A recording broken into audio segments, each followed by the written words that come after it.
Baik, bismillah. Jadi terkait dengan tema kita yaitu tatkala kita harus berbeda, ya maka setiap perbedaan itu pasti memiliki sebab. Yang setelah kita mengetahui sebabnya, maka bagaimana adab kita. Sehingga tema kita adalah tatkala berbeda, sebab dan adab. Ya, etika perbedaan itu bagaimana? Ya, maka seputar pembahasan ini materi yang kita bahas di pertemuan Zoom ini. Ya, maka secara umum fenomena perbedaan itu bisa kita lihat dalam kehidupan kita sehari-hari. Ya, yang pertama tidak usah jauh-jauh, berbeda untuk menentukan awal Ramadan. Itu juga nanti berbeda akan kita temukan ketika menentukan akhir Ramadan. Ya, atau misal untuk menentukan tanggal 1 Dzulhijjah. Itu juga nanti akan terjadi perbedaan. Ya, baik yang menggunakan istilah dengan ru'yah yang lokal, kalau terlihat hilal di sebuah negeri berlaku untuk negeri itu, atau justru yang global. Ya, kalau sebuah negeri melihat, maka juga berlaku untuk negeri yang lain, itu kan yang global. Ya, sehingga di awal Ramadan itu kan kita melihat ada perbedaan. Demikian juga fenomena perbedaan itu bisa kita lihat, misal ya mungkin di antara alumni ada yang sudah punya anak, ya, maka kadang kasih sayang orang tua juga berbeda pada yang satu dan yang lain. Ya, misal dulu Nabi Yakub juga begitu. Ya, Nabi Yakub punya 12 anak, tapi rasa cinta itu kadang lebih. Ya, cintanya kepada Nabi Yusuf itu lebih dibandingkan dengan kepada putra yang lain. Demikian juga dengan setiap anak, walaupun satu ayah satu ibu, ya kadang setiap anak punya karakter sendiri-sendiri, ya punya sifat yang berbeda antara satu dengan yang lain. Ya, bahkan termasuk misal walaupun satu ayah satu ibu, kadang warna kulit berbeda. Ya, itu fenomena perbedaan dalam kehidupan sehari-hari. Atau mungkin di antara Anda ya misal melihat, atau yang ada yang punya kebun gitu ya, pada kebun jeruk misal, maka jeruk itu walaupun satu pohon, sumbernya satu pohon itu, tapi kan rasa antara buah yang satu dan yang lain ya kadang juga berbeda. Ya, maka ini sudah disinyalir dalam ayat misal terkait dengan waqtilaful laili wan nahar. Ya, perbedaan antara siang dan malam itu juga akan memunculkan perbedaan lainnya. Ya, ada hewan yang khusus muncul di malam hari tapi tidak muncul di siang hari. Ada kemudian ya termasuk hasil panen ya, buah-buahan misal. Ada yang khusus musimnya di musim dingin ya, tapi di musim panas tidak ada, dan sebaliknya. Oleh sebab itu demikian juga dengan kehidupan kita. Ya, dalam kehidupan manusia kita akan menemukan ada perbedaan termasuk dalam beragam hal ya, dalam politik, pendidikan, dakwah. Ya, nggak usah jauh-jauh ya, tentang definisi dakwah saja itu kan berbeda. Definisi pendidikan juga berbeda ya antara satu dan yang lain. Nah, maka perbedaan itu adalah suatu hal yang lumrah, suatu hal yang biasa. Perbedaan itu tidak boleh dipertentangkan, perbedaan tidak boleh diharamkan begitu ya. Terlebih khusus yang saya maksud perbedaan di sini perbedaan yang bersifat variatif ya, atau perbedaan yang terlihat kontradiktif tapi sebenarnya masih bisa dikompromikan. Ini banyak kita temukan nanti. Ya, baik dalam dalil ya, entah itu nanti di Al-Qur'an atau juga dalam hadis Nabi, ketika menemukan ada dalil yang terlihat ya secara kasat mata itu bertentangan, satu dengan yang lain berbeda, ya tetapi kan akan kita lihat nanti bagaimana pendapat para ulama dalam hal itu. Baik, ada beberapa, mungkin hanya 2 ayat secara global saja ya, terkait dengan pentingnya kita setelah mengetahui ada perbedaan itu tetap ya, perbedaan itu tidak dilarang, tetapi dengan tetap mengedepankan persatuan. Sama lah dengan Anda ya, Anda sama-sama lulusan STID, Tapi kan bisa jadi cara pandang Anda berbeda. Ya, pemikiran satu dan yang lain juga bisa berbeda. Ya, maka dalam ayat, ya nanti silahkan ya dibaca di rumah. Ya, surat ke-3 ayat 102, ayat 103. Kalau ayat 102 perintah tentang bertakwa. Ya, bertakwa dan jangan meninggal dalam kecuali betul ya, kecuali dalam apa? Dalam keadaan Islam. Yang kemudian 103 itu terkait dengan perintah Allah untuk berpegang teguh kepada agama, ya tali agama. Maka ketika Allah menyatakan wa'tasimu bihablillah, ya bihablillahi jami'a, berpegang teguhlah kalian semuanya kepada tali agama Allah.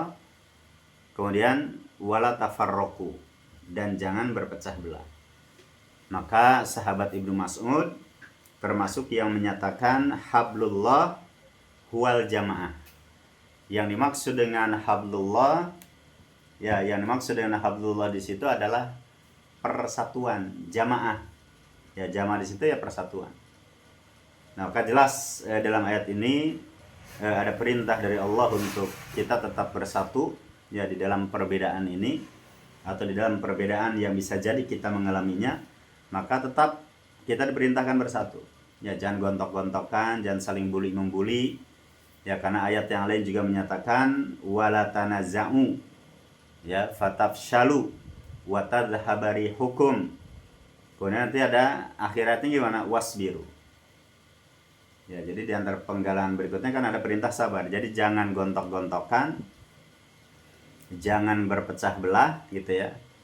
Kemudian apa dampaknya? Kalau kemudian berpecah belah, gontok-gontokan, akhirnya gagal. Ya, gagal dan kekuatan kalian hilang. Kemudian di akhir-akhir ayat Allah katakan apa? Bersabarlah. Maka para ulama menyatakan bersabar di situ ketika dikaitkan dengan persatuan, perpecahan gitu ya. Maka para ulama menyatakan adalah as-sabru indal ikhtilaf.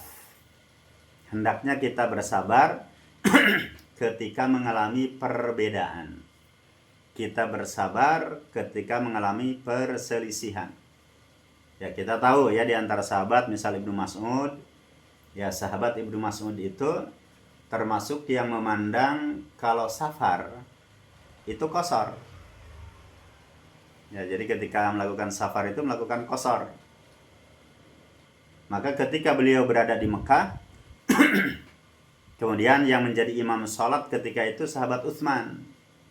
Sahabat Utsman tidak qasar. Ya, belum melakukan sholat duhur itu dengan sempurna.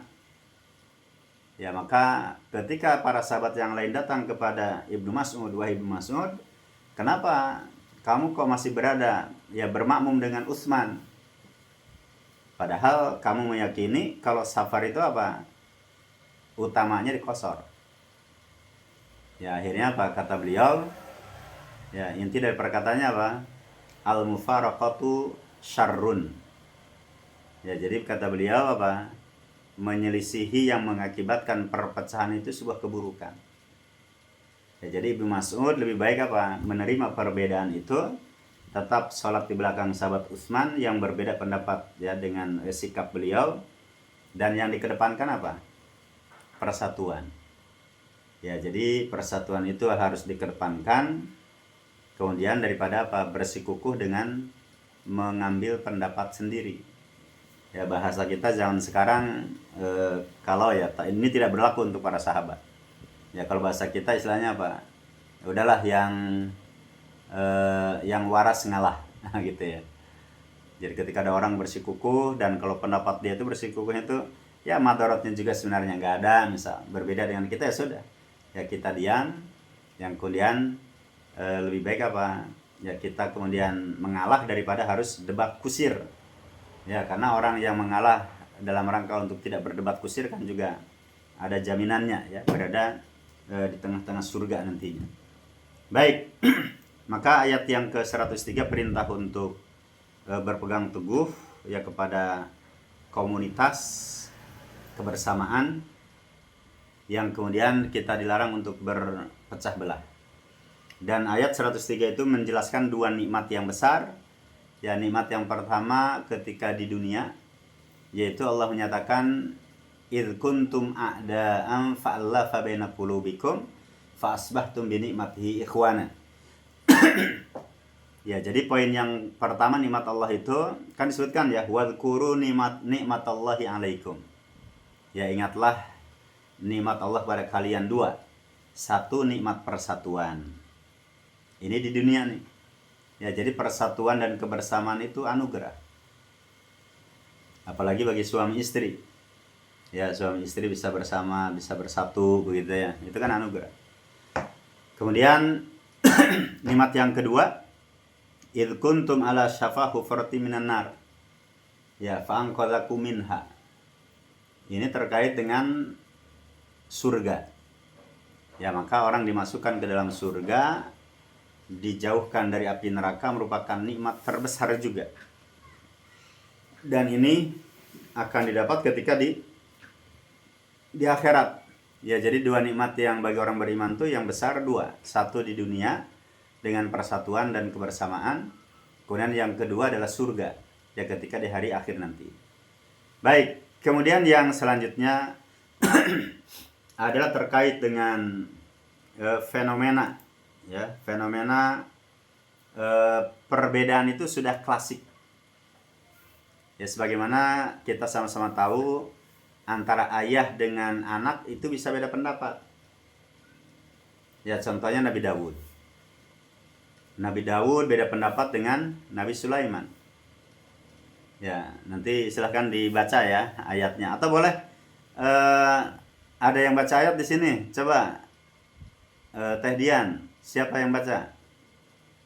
Saya bacakan surat Al-Anbiya ayat 78-79. Terjemahnya saja nggak apa-apa.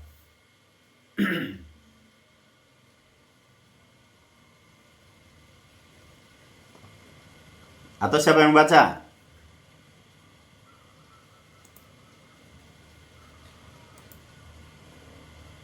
Halo, ini pada hilang. Yang baca siapa? Yang baca siapa? Oh, nah, baik, silakan. Surat Al-Anbiya ayat 78 yang berartikan artinya aja Ustaz. Artinya aja nggak apa-apa. Ingatlah Daud dan Sulaiman ketika mereka memberikan keputusan mengenai ladang yang dirusak pada malam hari oleh kambing-kambing milik kaumnya. Kami menyaksikan keputusan yang diberikan oleh mereka itu. Udah. Udah Ustaz, 78. Ya. Ya, baik. Jadi itu terkait dengan ada orang yang punya kebun. Kebunnya itu rusak. Kebunnya rusak oleh segerombolan kambing. Ya, sehingga yang punya tanaman, yang punya ladang itu kemudian mengadukan ke Nabi Dawud. Ya, menyampaikan kalau ladangnya hancur, ladangnya rusak karena diserobot oleh kawanan kambing. Akhirnya dipanggillah ya keduanya, yang punya kebun dipanggil, yang punya kambing juga dipanggil. Kemudian oleh Nabi Dawud diputuskan. Ya, intinya diputuskan kalau yang kambingnya itu ya harus diberikan kepada yang punya kebun sebagai pengganti. Tapi Nabi Sulaiman punya pendapat lain. Ya, sehingga Nabi Sulaiman bahasa kitanya, ayah, itu tidak tepat kalau begitu. Ya, kasihan yang punya kambing, rugi dia. Maka kemudian Nabi Sulaiman menyampaikan ya pendapatnya bahwasanya pemilik kambing harus menyerahkan kambingnya ke pemilik kebun untuk dirawat oleh pemilik kebun, dan kemudian susunya boleh diperah. Sementara yang punya kambing diserahkan kebun untuk dirawat, untuk dipelihara sampai kemudian seperti semula. Nah, maka ini ayah dan anak berbeda pendapat. Ya, dan pendapat yang benar adalah pendapatnya Nabi Sulaiman. Sehingga Nabi Daud mengatakan, iya, itu pendapat yang benar adalah pendapat Sulaiman. Ya, jadi ini perbedaan itu sudah lama ya terjadi. Demikian juga antara Nabi Adam dengan Nabi Musa ya. Ini juga saya agak lupa redaksinya, tapi ini juga terjadi ya, perbedaan antara Nabi Adam dengan Nabi Musa. Demikian juga dengan Nabi Musa dan Nabi Khidir ya. Dalam surat Al-Kahfi, Nabi Khidir ya pandangannya berbeda dengan Nabi Musa terkait dengan membunuh anak kecil, membolongi kapal ya, terkait dengan merenovasi dinding yang sudah roboh ya. Nabi Musa berselisih, berbeda pendapat ya, dan ini merupakan bagian daripada ya ujian ya untuk Nabi Musa alaihissalam. Dan ini juga pelajaran penting terkait dengan ilmu itu, kadang yang satu dan yang lain masing-masing punya keutamaan, tapi dari ilmu yang dimiliki ya belum tentu dimiliki oleh yang lain. Baik, kemudian demikian juga perbedaan terjadi bukan hanya pada manusia ya, terjadi juga pada zaman malaikat ya, pada masa malaikat. Jadi perbedaan tidak terjadi pada alam saja ya, alam manusia, tapi juga terjadi pada alam malaikat ya. Kita tahu bagaimana terjadi perbedaan antara malaikat rahmat dengan malaikat azab ya, terkait dengan seseorang yang sudah membunuh 100 jiwa. Masih ingat ya, 100 jiwa dibunuh, diperintahkan bertaubat, perintahkan hijrah.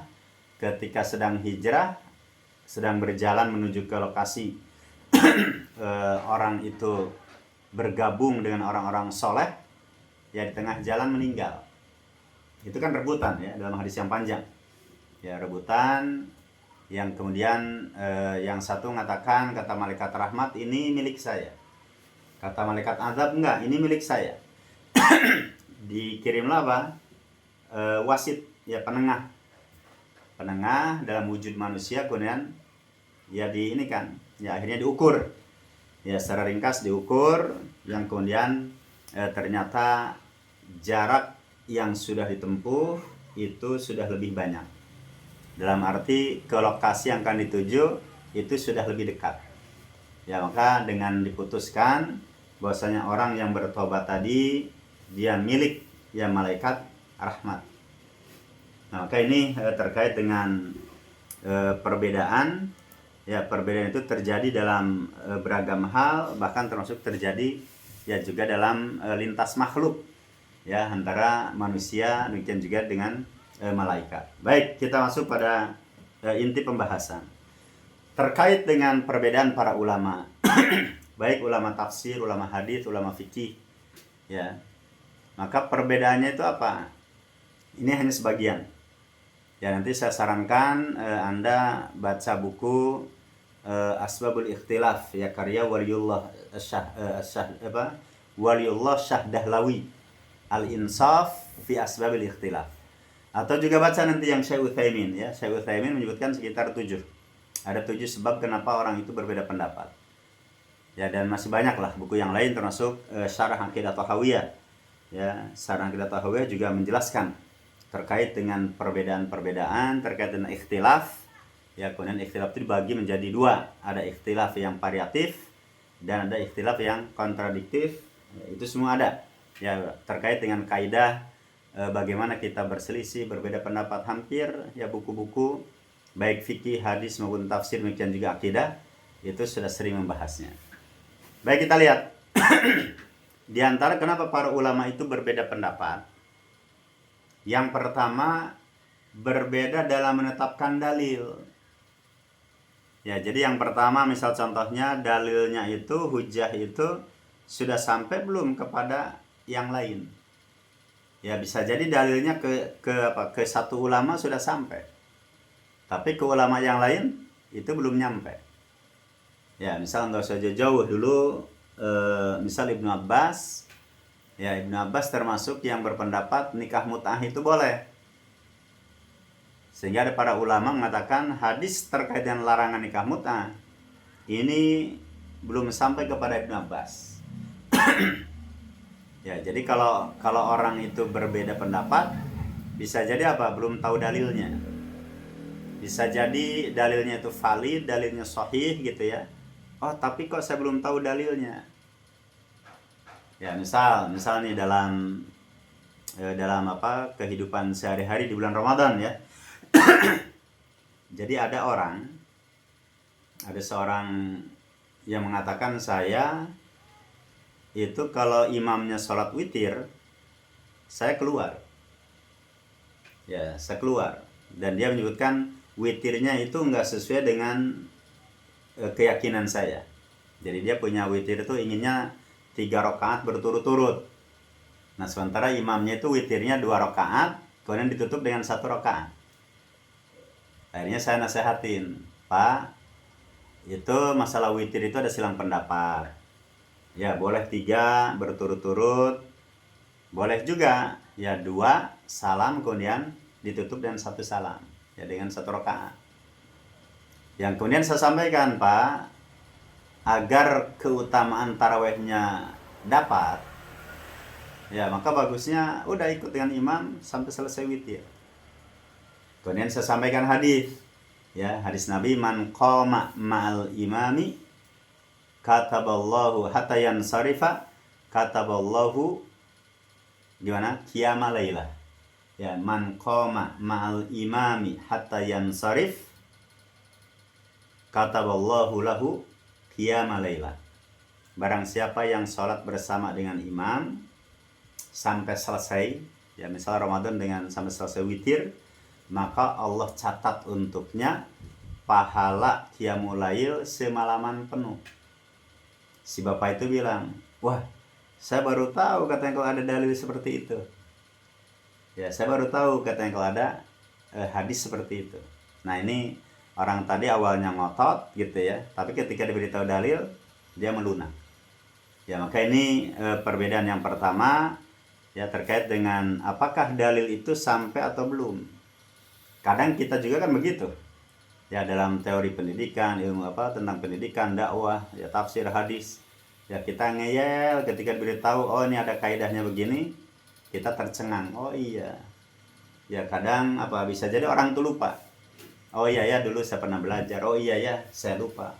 Oh ternyata ada ya teori atau definisi yang seperti itu. Oh ternyata ada dalil yang seperti itu. Ya, kita baru tahu. Ya, maka ini yang pertama. Ya, kemudian yang kedua adalah terkait dengan dalilnya itu, dia tahu ini ada dalil, tapi dalilnya tuh bisa dipakai enggak nih? Ya, dan ini banyak yang terjadi. Ya, banyak terjadi. Misal gini, terkait dengan jumlah rakaat sholat taraweh aja, nggak usah jauh-jauh ya. Jumlah rakaat sholat taraweh itu berapa? Ya, misal yang dengan witir ada yang 11, ada yang 13. Ya, 11 riwayat Aisyah, 13 riwayat Maimunah, istri Nabi semua tuh. Ya, kemudian sahabat Umar melakukan salat tarawih 20 rakaat, berarti 23 dengan witir. Ya, yang lain misal dengan 36, 39 dengan witir. Yang lain 40 rakaat, kemudian dengan witir 43 rakaat. Ya, ini bisa dilihat nanti.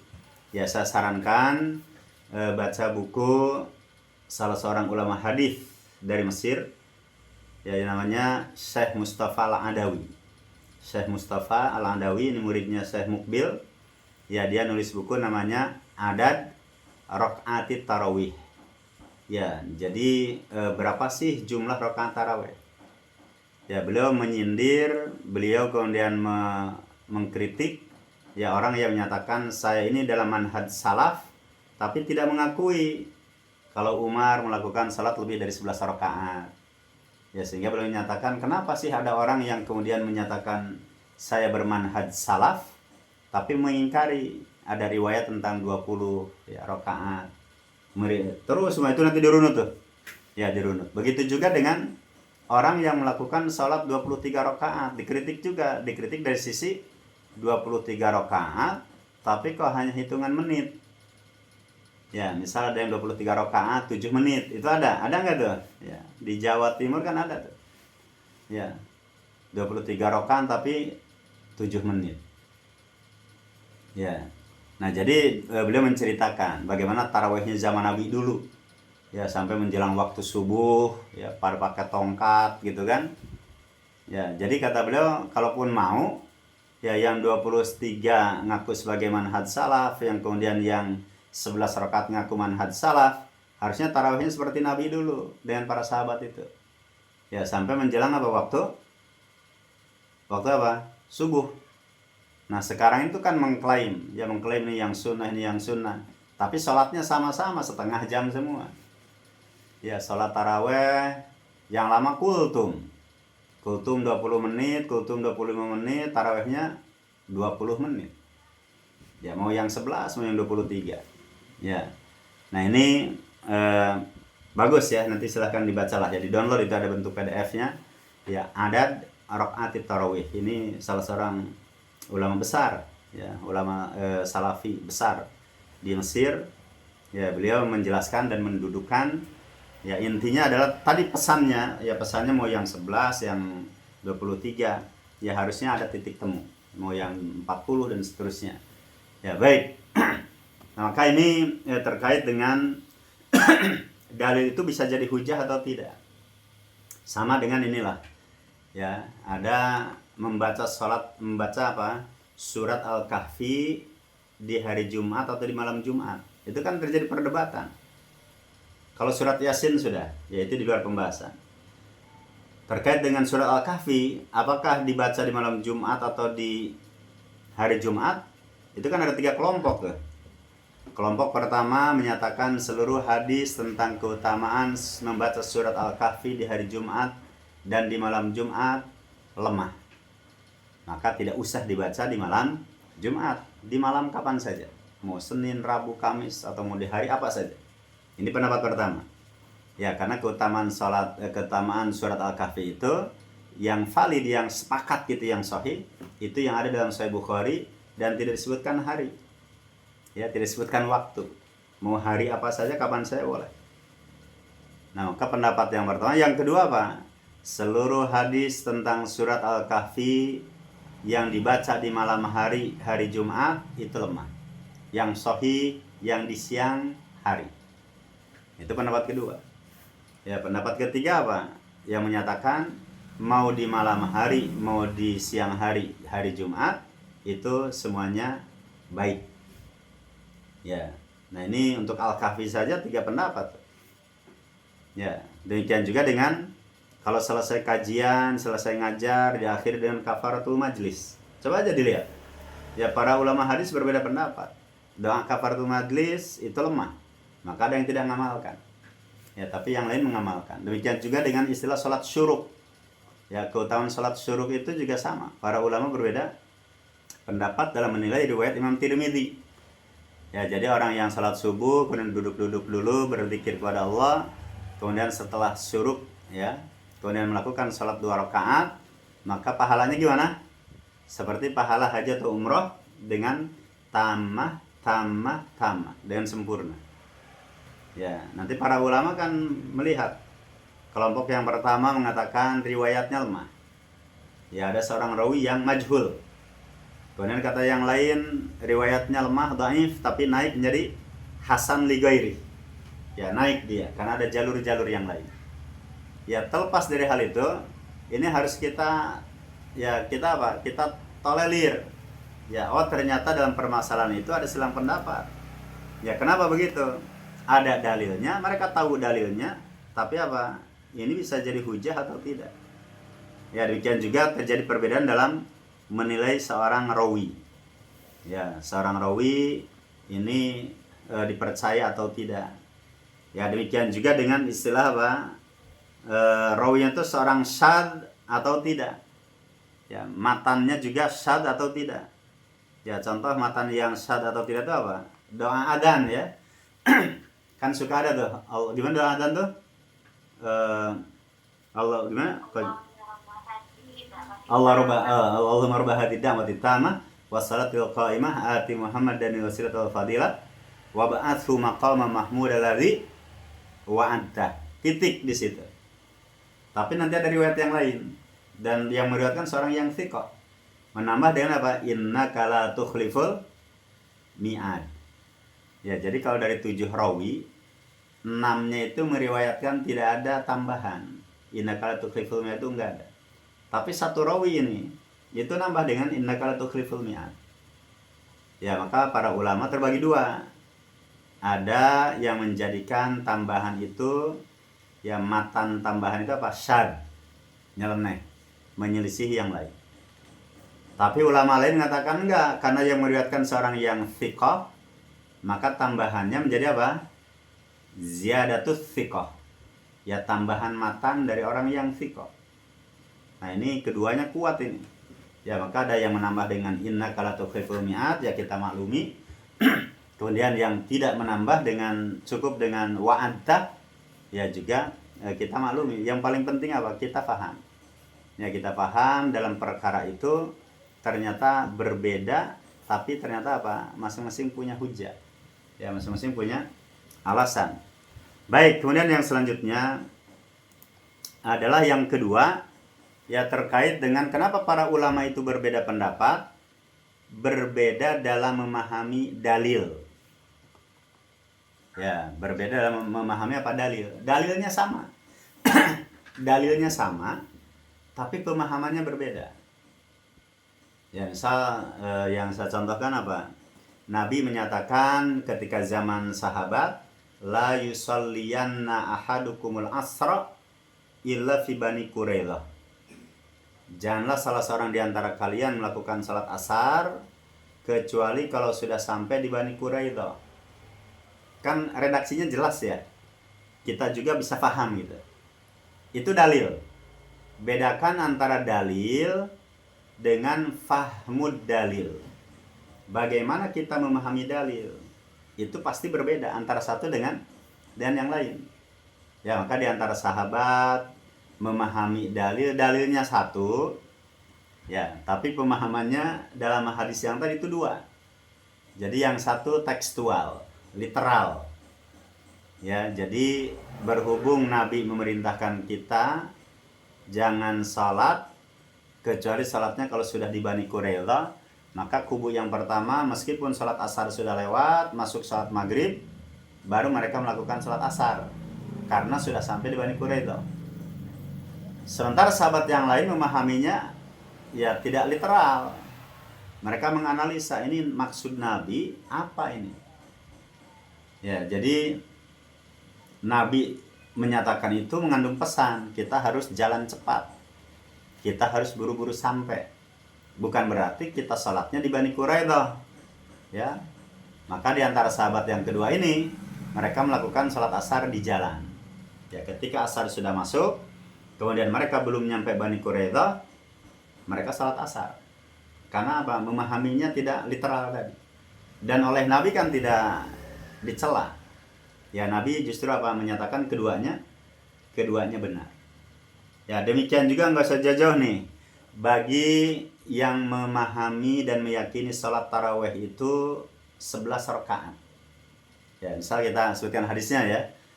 Aisyah menyatakan, maka Rasulullah sallallahu alaihi wasallam, ya, jadi Rasul itu tidak pernah salat malam baik di Ramadan maupun di luar Ramadan kecuali 11 rakaat.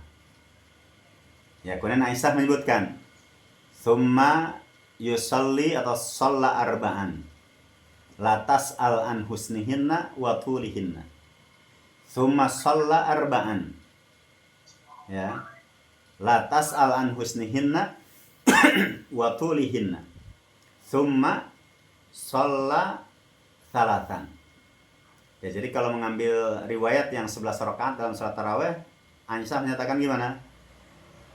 Nabi melakukan salat malam di Ramadan dan di luar Ramadan itu 11 rakaat. Beliau salat 4 rakaat. Ya, jangan tanya tentang bagusnya, tentang panjangnya bacaan. Kemudian Rasul melakukan 4 rakaat lagi. Jangan tanya tentang bagus dan panjangnya. Kemudian Rasul melakukan 3 rakaat. Nah, coba orang yang memahami salat tarawih itu 11 rakaat, dalam tataran prakteknya apa? Dalam tataran praktis berbeda. Ada yang salat tarawihnya gimana? 4-4-3. Ya, 4 rakaat salam. 4 rakaat salam. Kemudian witir, langsung berturut-turut 3 kali.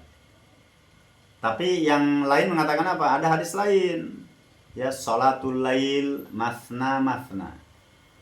Ya, jadi maksudnya 4-4 itu dirinci lagi. Maksudnya apa? 2-2. Ya, jadi 2 rakaat sampai 8 rakaat, baru kemudian 3 rakaat witir. Nah, yang 3 rakaat witirnya silang pendapat lagi. Ada yang 3 rakaat berturut-turut, ada yang gimana? 2 rakaat duduk, tasyahud kemudian salam, kemudian salat lagi 1 rakaat, duduk, kemudian salam. Ya, jadi dalilnya satu, tapi apa? Pengamalannya bisa berbeda. Ya, ini terkait dengan dalil. Ya, dalilnya sama, dalilnya satu, tapi apa?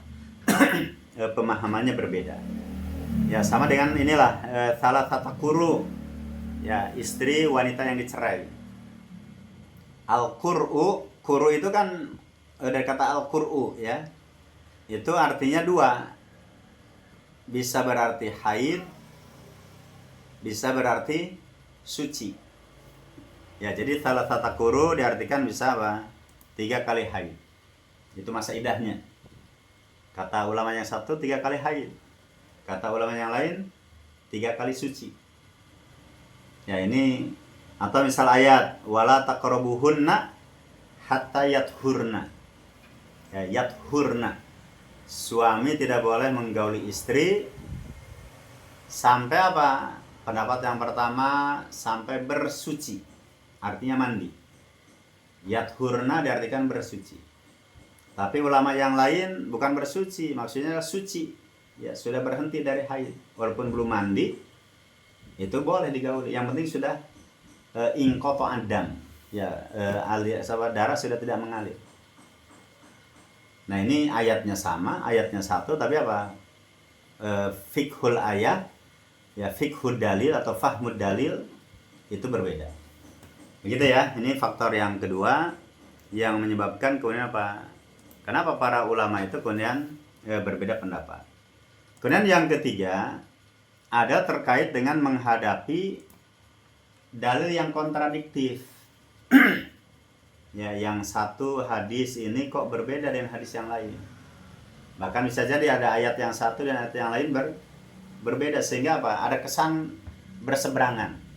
Ya, antara 2 dalil ini terjadi perselisihan. Nah, maka para ulama tentunya berbeda ya sikapnya. Misal jumhur ulama lebih mengedepankan apa? Kompromikan. Abu Hanifah mengatakan enggak, nasakh. Ya, berlakukan nasih mansukh. Jadi kalau jumhur kan kompromi, tarjih, kemudian apa yang ketiga nasakh, ya keempat tawakuf. Tapi kalau ulama Abu Hanifah enggak, nasakh dulu. Ya, nasakh baru kemudian kompromi, baru tarjih, ya baru tawakuf. Yang lain juga begitu, terjadi perbedaan. Ya, tidak usah jauh-jauh nih. Contohnya apa? Contoh dalil yang kontradiktif. Ya, misal terkait dengan sabda Nabi yang menyatakan aftarul hajim wal mahjum. Ya, jadi orang yang dibekam dan yang membekam batal puasanya. Ini kan kontradiktif nih. Ya, dengan dalil yang lain yaitu apa? Nabi digambarkan ihtajaman nabiyyu wa huwa shaim. Ya, Nabi berbekam sementara beliau berpuasa. Jadi ketika berpuasa Rasul dibekam. Ini kontradiktif dengan pernyataannya. Ya, yang menyatakan yang dibekam dan yang membekam itu batal. Nah, ini bagaimana para ulama bersikap? Ya, yang satu mengatakan harus dikompromikan. Ya, harus kompromikan. Jadi batal bagi yang lemah. Sudah tahu lemah fisik, takut dengan jarum, takut dengan silet, berbekam. Ya, maka dia ada unsur memaksakan diri. Atau yang lain mengatakan bukan batal, ya tapi apa? Makruh. Dimakruhkan berbekam di siang hari di bulan Ramadan. Maka Ibnu Mas'ud kalau berbekam di bulan Ramadan itu di malam hari. Ya, bukan di siang hari. Ya, maka dalam madhab Syafi'iyah tidak dianjurkan berbekam di siang hari karena khawatir apa? Khawatir lemah, karena nanti dari lemahnya berpengaruh pada batal. Jadi berbekam itu bagi orang tertentu bisa mengakibatkan batal. Nah, pemahamannya begitu. Ya, jadi bisa batal orang yang dibekam. Ya, karena tadi dia lemas, ya dilemah, akhirnya apa? Enggak kuat. Oh, udah.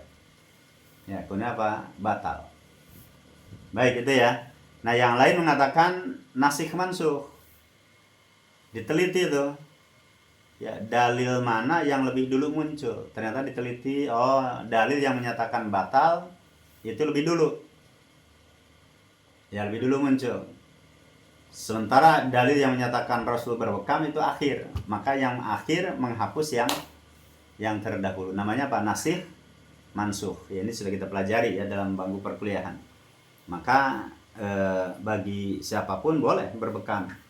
Ya, dengan catatan dia kuat, ya tidak mengakibatkan batal puasa. Dan saya kira banyak lah ya dalil yang lain yang menjelaskan tentang contoh ya perbedaan ya di antara para ulama berbeda pendapat seperti apa? Buang hajat menghadap dan membelakangi kiblat. Ya, Imam Syaukani dalam Nailul Autar itu menyebutkan 8 pendapat. Ya, kemudian Ibnu Rushd dalam Bidayatul Mujtahid menyebutkan berapa? 3 pendapat. Ya, intinya apa? Ada di antara ulama menyatakan tidak boleh buang hajat menghadap kiblat dan juga membelakanginya. Ini ada pendapat itu. Pendapat yang lain mengatakan boleh secara mutlak.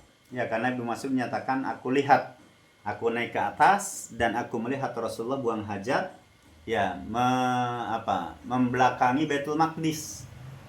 Jadi Rasul membelakangi Baitul Maqdis berarti apa? Menghadap kiblat. Ya, maka pendapat yang kedua mengatakan boleh. Pendapat yang ketiga mengatakan boleh buang hajat menghadap dan membelakangi kiblat kalau ada bangunan. Ya, kayak di asrama ya di zaman sekarang ya sudah ada WC, ada toilet seperti itu sudah tertutup. Nah, ala kulli hal ini beberapa hal ya contoh yang kenapa para ulama sudah berbeda pendapat. Baik, selanjutnya bagaimana kalau Syekh Utsaimin ada 7 ya, nanti silakan nanti saya share ini materinya ya karena waktu kita ringkas saja ya. Kemudian bagaimana dengan adab kita ya kalau terjadi perbedaan, ada beberapa hal yang harus kita perhatikan dan yang kita waspadai.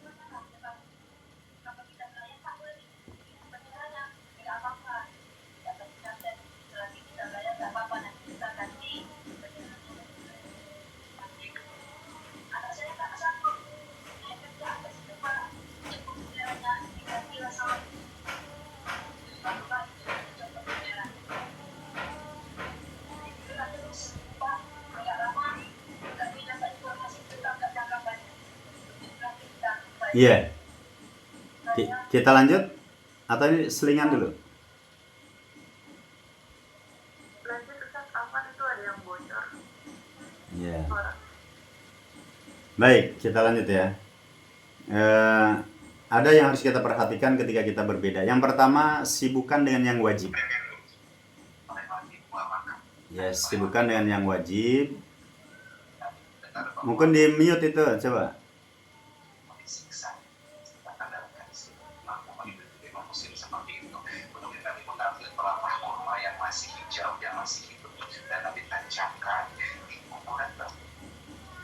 Oke. Ya, jadi ketika harus berbeda, yang harus kita perhatikan apa? Sibukkan kita dengan yang wajib. Ya, jadi misal ginilah, perdebatan tentang sholat tarawih itu berapa rakaat dan seterusnya, kita harus yakini sholat tarawih itu sunnah. Sementara cekcok, bertengkar, ribut, kelahi gara-gara tentang sholat tarawih itu haram. Ya, maka kedepankan yang wajib.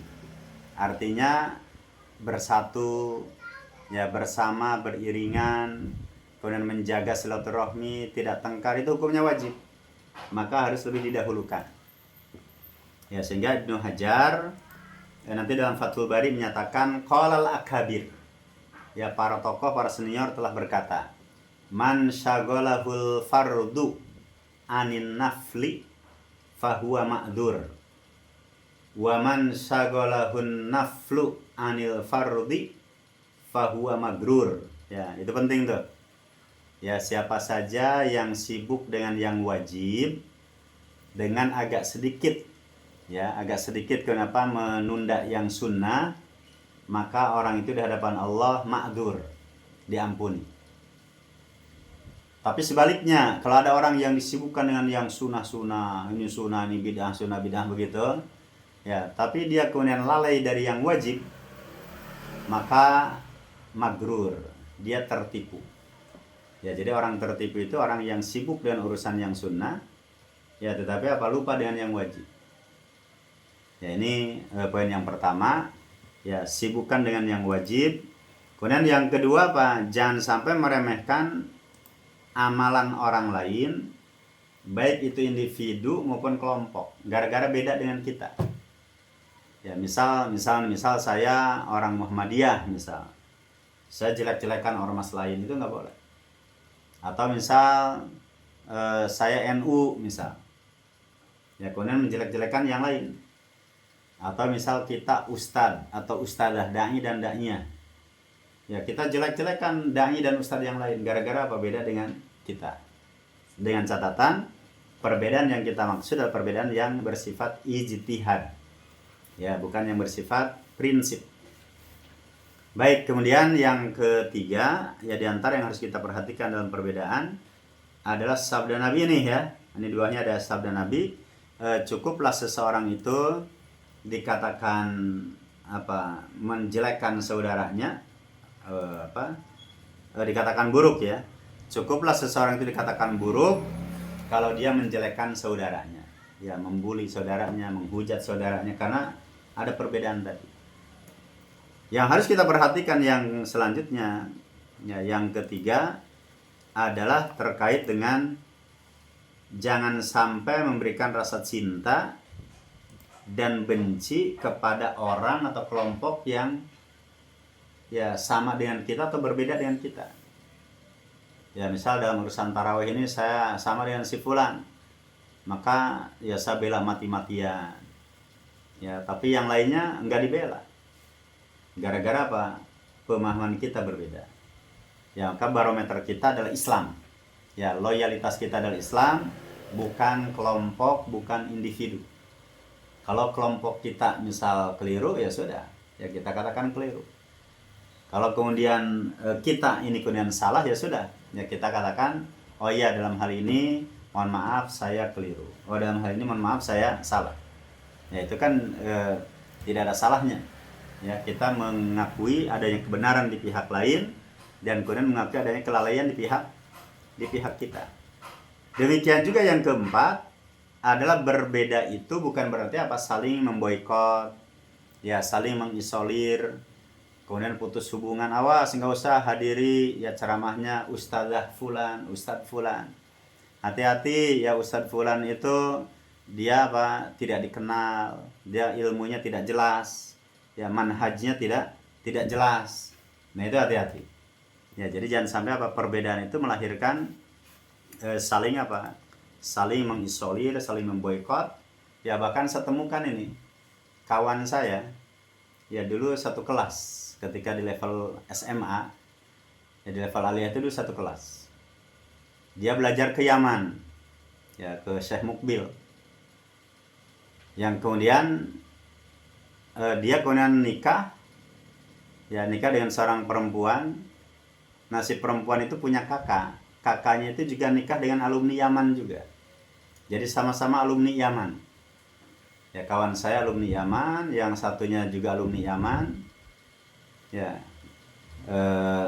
dan saya ketemu ketika saya pulang dari Mesir, ketemu dengan dia, ngobrol, ya.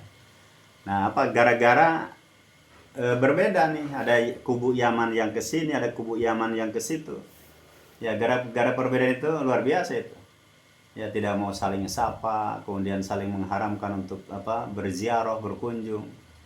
Ya, kita alumni STID jangan begitulah, ya. Kalaupun ada perbedaan, ya perbedaan cukup di otak saja. Jangan sampai perbedaannya masuk di hati.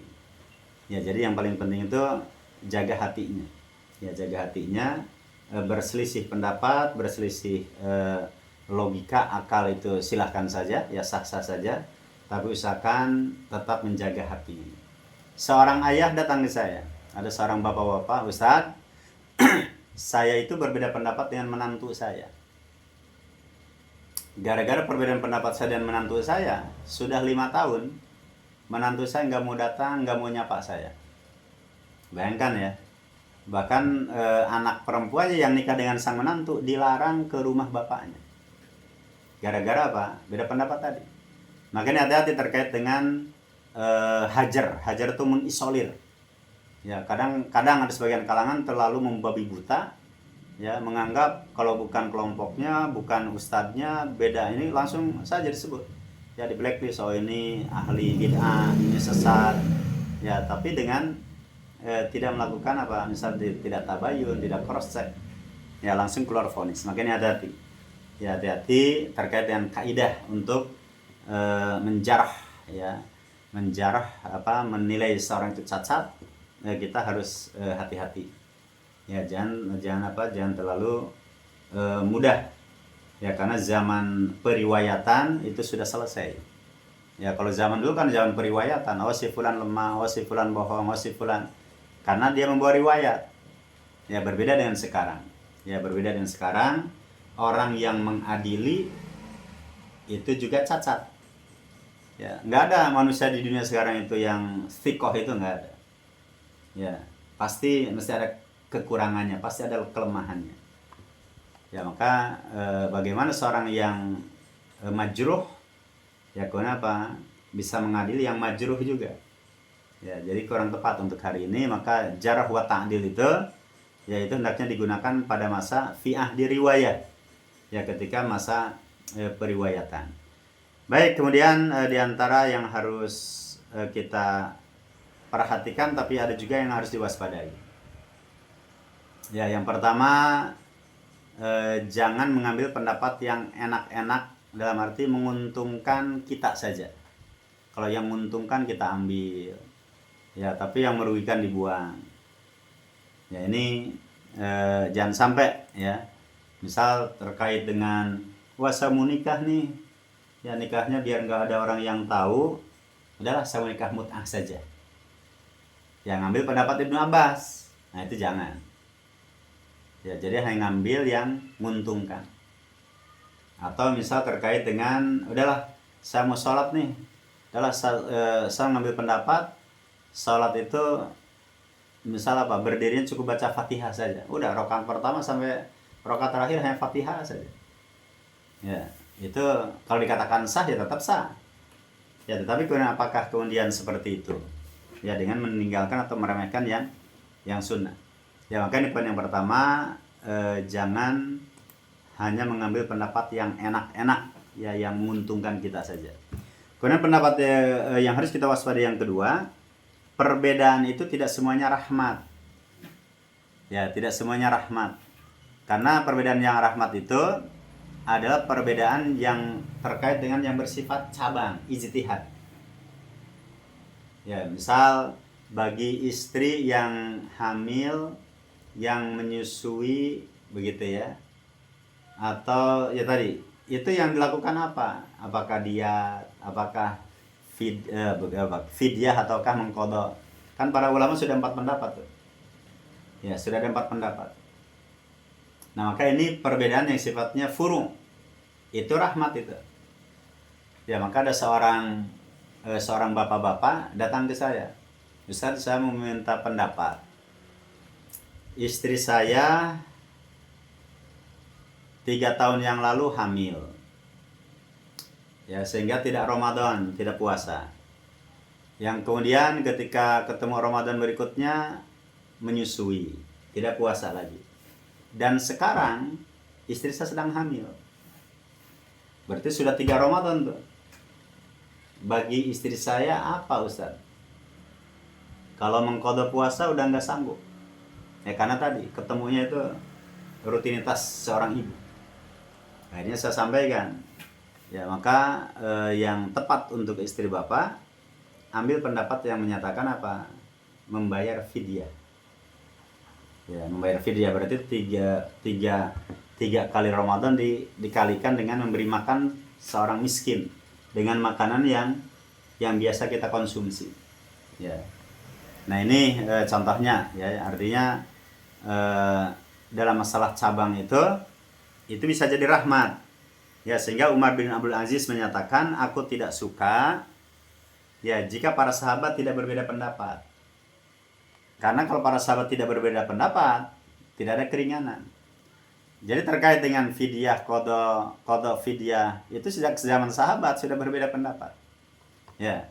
Baik, kemudian yang selanjutnya ada terkait dengan apa nih?